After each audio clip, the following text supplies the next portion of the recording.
జూబ్లీస్ లో ఓటు చిత్రాలు ఓటేయని వారు డబ్బు తిరిగి ఇవ్వాల్సిందే అంటూ కూడా చూస్తా ఉన్నాం. సో ఇక్కడ చూడండి, మొన్న జూబ్లీస్ లో పోలింగ్ జరిగింది 11వ తారీఖు నాడు. సో ఆల్రెడీ ఒక పార్టీ 2500 ఇచ్చింది, ఇంకో పార్టీ 1000 రూపాయలు ఇచ్చింది, ఇంకో పార్టీ 500 ఇచ్చింది. సో చాలా మందికి ఇస్తే ఒక్కొక్క ఇంటికి గంప గుర్తుగా ఇచ్చారు.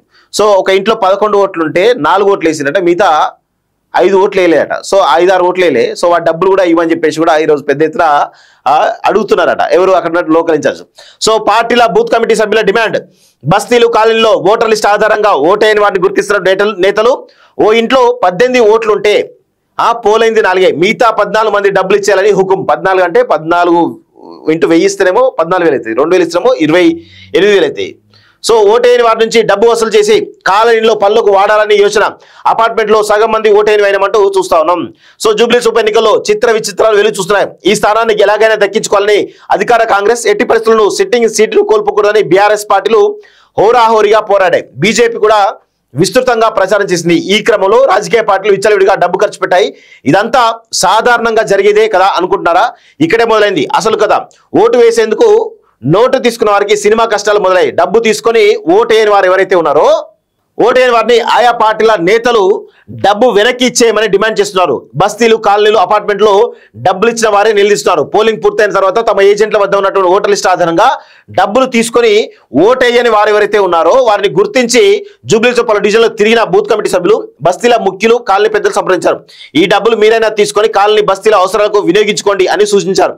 మధురానగర్ లో ఓ అపార్ట్మెంట్ వాసులు సమావేశమై ఓటైన వారు డబ్బులు తిరిగి ఇచ్చేస్తే అపార్ట్మెంట్ నిర్వహణకు వినియోగించాలని చెప్తున్నట్టు చాలా స్పష్టంగా అనుకుంటున్నారట. వాళ్ళు మీటింగ్ పెట్టి మరి చెప్తున్నారట. సో జూబ్లీస్ ఉప ఎన్నిక అత్యంత ఖరీదైన ఎన్నికగా మారింది. ప్రధాన పార్టీలు పెద్ద ఎత్తున డబ్బులు పంపించేశాయి. గతంలో పోలింగ్ ఎక్కువగా నమోదైనట్టు బూతులు పరిగణలోకి తీసుకొని డబ్బు పంపిణీ చేశారు. ఒక్కో పోలింగ్ బూత్ లో 50% మించే నగదు పంపిణీ చేశారు. ఆయా బూత్ కమిటీల సభ్యులు కూడా తమ పార్టీ కార్యకర్తల కుటుంబాలకు, ఆ తర్వాత బంధువులకు, స్నేహితులకు, తమకు తెలిసిన కుటుంబాలకు ఇచ్చారంటూ చూస్తాం. ప్రధాన పార్టీకి చెందినటువంటి బూత్ కమిటీ సభ్యులు ఎర్రగడ్డ, రహమత్దార్, యూసఫ్గూడ తదితర డివిజన్లోని పలు బూతుల్లో డబ్బులు తీసుకొని ఓటైన వారిని గుర్తించే ప్రక్రియ ప్రారంభించారు.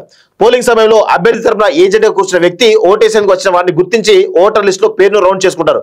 ఇలా ఏజెంట్ వద్ద ఉన్నటువంటి ఓటేసిన వారి జాబితా, ఓటర్ లిస్టు, బూత్ కమిటీ వద్ద ఉన్న డబ్బులు, పంపిణీ చేసిన ఓటర్ జాబితాలు సరిచూసుకోగా చాలా మంది ఓటర్లు డబ్బులు తీసుకొని ఓటేయలేదని గుర్తించారు. ఎస్పీఆర్ హిల్స్ లో ఓ ఇంట్లో 18 ఓట్లకు దాదాపు 45,000 వరకు తీసుకోగా అందులో కేవలం 4 పోలైన ఓట్లు 4 అట. సో మిగతా 14 మంది ఓట్ల డబ్బులు తిరిగి ఇచ్చారని చెప్పేసి అడుగుతున్నారట. సో అవన్నీ కూడా అపార్ట్మెంట్ నిర్వహణకు వాటి వీటికి వాడుకోండి అని చెప్పేసి కూడా చెప్తున్నట్టుగా తెలుస్తా ఉంది. సో మొత్తానికైతే జూబ్లీస్ లో మరి రేపు రిజల్ట్ రాబోతుంది. మరి ఏం జరుగుతుందో చూడాల్సిన అవసరం అయితే ఉంది. మొత్తానికైతే ఒక కాస్ట్లీ ఎలక్షన్ ఈ రేవంత్ రెడ్డి ప్రభుత్వం వచ్చిన తర్వాత ప్రస్తుతం ఇప్పటి వరకు కూడా ఇది ఒక కాస్ట్లీ ఎలక్షన్ గా కనబడతా ఉంది.